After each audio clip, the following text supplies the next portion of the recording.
स्वागत है दोस्तों एग्जाम क्रिएटर पर। दोस्तों आज हम लोग अध्याय 3 का दो चर वाले रैखिक समीकरण युग्म में बीजगुणन विधि से हल करने के लिए सीखेंगे। क्योंकि हमने इससे पहले वाले में विलोपन विधि और प्रतिस्थापन विधि बता दिया था। आइए बीजगुणन विधि से हल ज्ञात करते हैं किसी दो चर वाले रैखिक समीकरण को। इसमें दोस्तों सबसे पहले दो चर वाले रैखिक समीकरण का व्यापक रूप क्या होता है दोस्तों? व्यापक रूप देखिए, इसका व्यापक रूप इस तरह से होता है ax plus b y plus c बराबर 0। ये होता है, ये है व्यापक रूप दोस्तों। और इसमें हम लोग बीजगुणन विधि से ज्ञात करेंगे। यदि हम लोग दो रैखिक समीकरण, दो चर वाले दो रैखिक समीकरण को लेते हैं, मतलब जोड़े में लेते हैं, युग्म में लेते हैं, तो किस प्रकार होगा दोस्तों? तो आइए इसको इस तरह से लिखते हैं। पहला वाला ले लेते हैं a1x plus b1y plus c1 बराबर 0।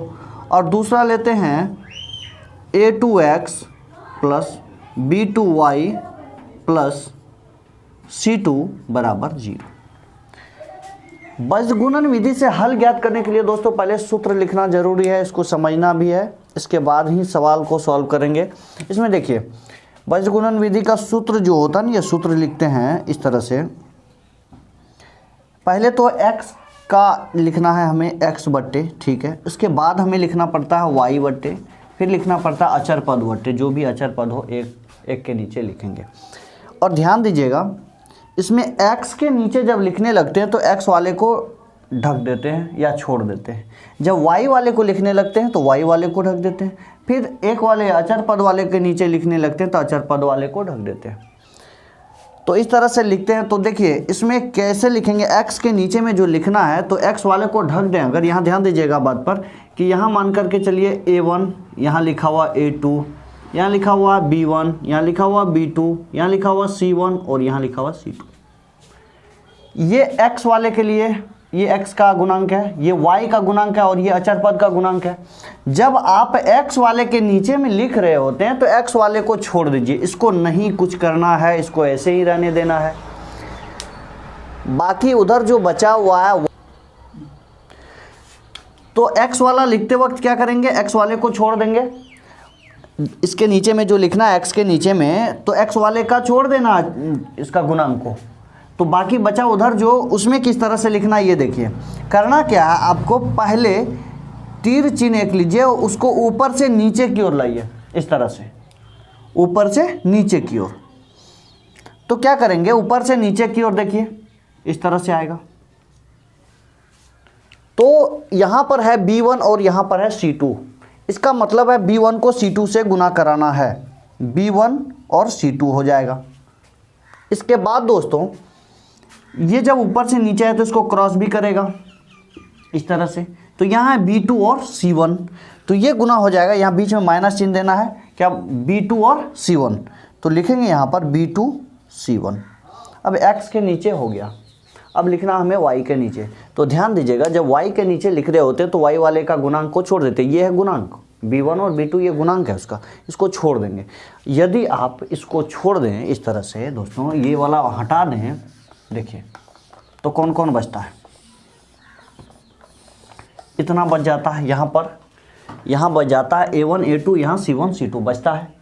हमने पहले वाले में क्या किया था, ऊपर से नीचे आया था और नीचे से तब बाद में ऊपर गया था। जब पहले वाला तीर ऊपर से नीचे आया तो दूसरे वाले में नीचे से ऊपर जाएगा, y वाले में नीचे से ऊपर की ओर। तो यहाँ से नीचा है, यहाँ से ये ऊपर की ओर जाएगा। तो नीचे से ऊपर की ओर जा रहे हैं तो यहाँ a2 को c1 से गुना कराना है, तो a2 को c1 से गुना कराएंगे। फिर बीच में माइनस चिन्ह देंगे दोस्तों, घटाएंगे। फिर क्या करना है, इसको ऊपर से नीचे की ओर भी आना है। तो यहाँ लिखा हुआ a1 और यहाँ है c2, तो यहाँ लिख देंगे a1 और c2 हो गया। अब बचा हुआ हमारे पास में अचर पद। इसके नीचे में कैसे लिखते हैं, तो अचर पद जिसका लिखना होता है उसी को छोड़ देते हैं, उसका गुणांक को छोड़ देते हैं, उस अंक को। तो ये अचर पद वाले को छोड़ देंगे। आइए इसको भी करके देखते हैं। इसमें क्या करना है दोस्तों, जब अचर पद वाले को छोड़ देना है, मान के चलिए इसको हम मिटा ही देते हैं। वहाँ पर c1 c2 को मिटा दिए, यहाँ पर है b1, यहाँ है b2। तो अचर पद लिखना है तो अचर पद वाले को छोड़ दीजिए। तो क्या करना है कि पहले वाले में तीर चिन्ह पहले क्या करते हैं, नीचे से ऊपर से नीचे, फिर दूसरे वाले में पहले क्या होता है नीचे से ऊपर, तीसरे वाले में क्या हो जाएगा, यही तीर ऊपर से नीचे। पहले का ध्यान रखना है कि पहले क्या करना है, तो पहले आना है ऊपर से नीचे तीसरे वाले में, अचर पद में। तो ऊपर से नीचे आने के लिए यहाँ ऊपर और यहाँ नीचे इस तरह से आएगा।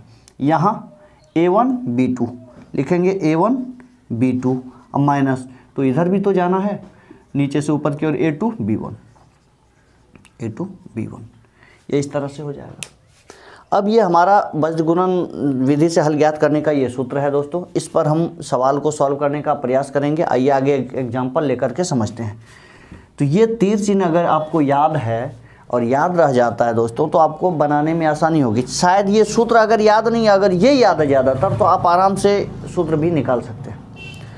आइए इसको करके देखते हैं एग्जाम्पल से। C1 C2 कोई एक एग्जाम्पल लेते हैं। एक एग्जाम्पल है दोस्तों, जैसे x minus 3y minus 7, x minus 3y minus 7 बराबर 0, और दूसरा लिखा हुआ है 3x minus 3y, 3x minus 3y minus 15 बराबर 0। एक बात और ध्यान दीजिएगा, कभी कभी आपको इस तरह से लिखा हुआ मिलेगा x माइनस 3y बराबर 7, और दूसरा मिल जाएगा 3x माइनस 3y बराबर 15, ऐसा मिलेगा। इसको क्या करेंगे दोस्तों, ये जो लिखा हुआ ना c की वैल्यू, अचर पद जो दूसरी तरफ होता है, इसको चेंज कर, इसको इस तरफ ला करके ही रखना है। ये x माइनस 3y माइनस 7 बराबर 0 या 3x माइनस 3y माइनस 15 बराबर 0, इस फॉर्म में रखना जरूरी है, तब जा कर के सॉल्व हो पाएगा, तब इसका हल ज्ञात करेंगे इस विधि से। तो उम्मीद है ये समझ में आ गया होगा। आइए आगे इसका जो हल ज्ञात करके देखते हैं किस तरह से होगा। इसका समीकरण 1 है और ये 2 है। इसमें a1 की वैल्यू कितना लिखेंगे, यहाँ पर x के साथ जो गुणांक में होता है वो a वाला होता है, a होता है, तो x के साथ यहाँ पर a1 क्या है, 1 है।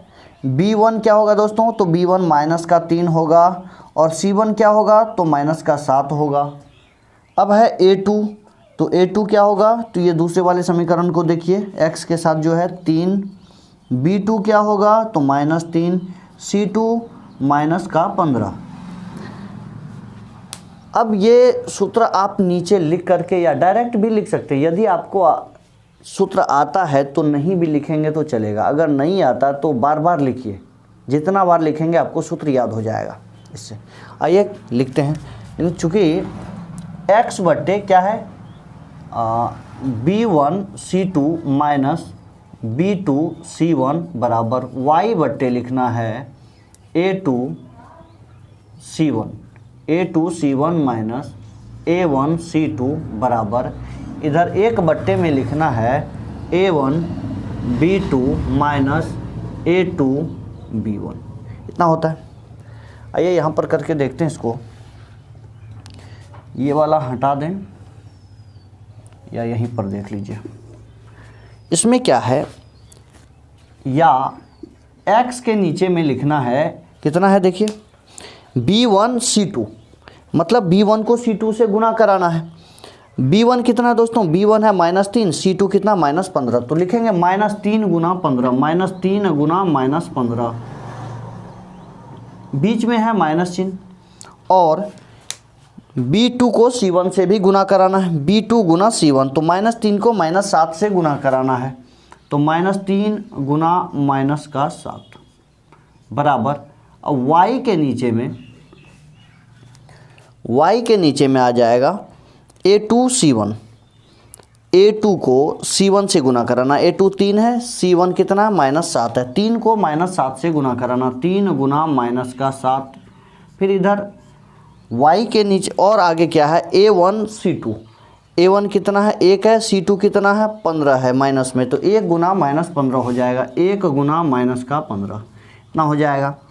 अब बराबर दे करके फिर 1 के नीचे अचर पद के नीचे भी लिखना है, क्योंकि इधर स्थान खाली नहीं था इसलिए हमने नीचे लिख दिया, इसको ठीक से देख लीजिएगा, इसके बराबर में ही आएगा। अब अचर पद के नीचे में दोस्तों क्या है, a1 को b2 से गुना कराना है, a1 की वैल्यू कितना है 1 है, b2 कितना है माइनस 3 है, तो 1 को माइनस 3 से गुना कराना, 1 गुना माइनस का 3 माइनस, फिर क्या करना है दोस्तों, a2 को b1 से गुना कराना है, a2 को 3 को -3 से गुना कराना है, तो 3 को -3 से गुना करा देंगे। आइए देखते हैं क्या निकल कर के आता है इसमें। तो x बट्टे हो जाएगा 15 को 3 से गुना कीजिएगा, 15 तिया होता 45 है। 7 को 3 से गुना कीजिएगा, 7 तिया 21 होगा, चूँकि प्लस में आएगा बीच में माइनस तो माइनस हो जाएगा ये। इसके बाद y के नीचे क्या लिखना है, 7 को 3 से गुना कीजिएगा माइनस का 21 होगा, और ये गुना कीजिएगा 15 को 1 से तो प्लस में 15 हो जाएगा, बराबर 1 बट्टे क्या लिखना, 3 को -3 को 1 से गुना करेंगे, माइनस का 3 हो जाएगा, 3 को 3 से इधर 9 हो जाएगा। या x बट्टे 21 में 45 चला जाएगा तो बचेगा 24,